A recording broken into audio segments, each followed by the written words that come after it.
19 persoas en Alog Parella alemana de Duisburgo. A máis multitudinaria festa tecno do mundo rematou nunha gran traxedia. Segundo datos policiais, 19 persoas morreron e máis dun centenar de feridos encóntranse en situación moi grave. A gran traxedia desencadeouse ao quedar colapsado o túnel de acceso ao recinto, no que algúns testigos presenciais describiron como un pesadelo anunciado, xa que o paso subterráneo era insuficiente para a multitude prevista. Este terrible suceso foi o primeiro accidente mortal da Alog Parella, a festa do tecno alemana. Moren 30 somalíes por unha avalancha producida ao intentar acceder aos alimentos proporcionados por unha ONG. A administra Reccidate confunde inflación con felación.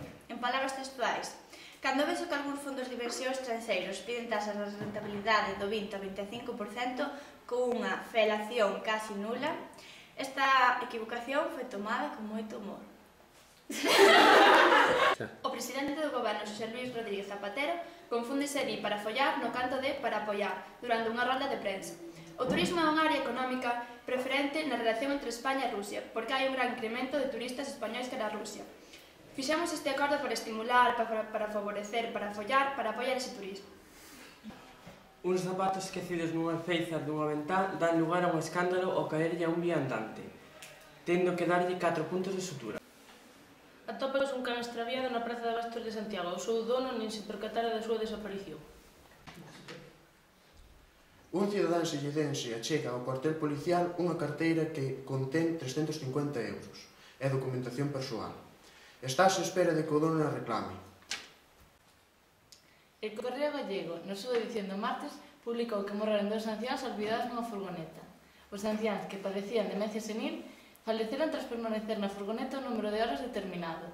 O imputado, que era o responsable directo das atencións que precisaban estes anciáns, quedou en libertad con cargos, xa que reconoceu os feitos na súa primeira declaración.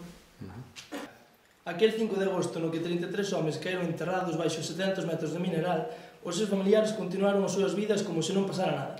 Eran as 2 da tarde. As 3, as 4, as 5 e as 6, os 150.000 habitantes da cidade norteña de Copiapó seguía coa súa rutina.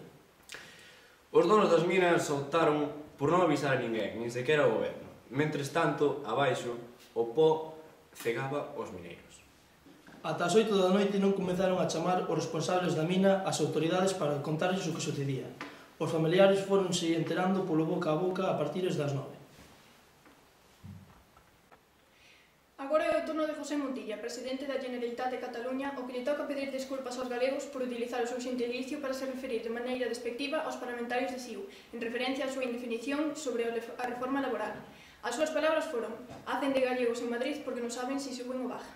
O mesmo sucedeu coa deputada vasca Rosa Díez, cando no seu momento se referiu ao actual presidente do goberno como un gallego no sentido máis pexorativo do termo. Despois de todas as referencias que se fixaron aos galegos no sentido máis pexorativo da palabra, agora Núñez Feijóo contraatacou contra José Montilla, referíndose a él como a un catalán en toda regra. Agora son os cataláns os que se senten ofendidos e os que piden rectificacións por parte de Feijóo. Falece Tomizawa tras un grave accidente. O piloto xaponés quedou en plena carreira e foi arrollado por Alex de Angelis e Scott Redding que non o puideron esquivar. Ferido unha xove en Silleda.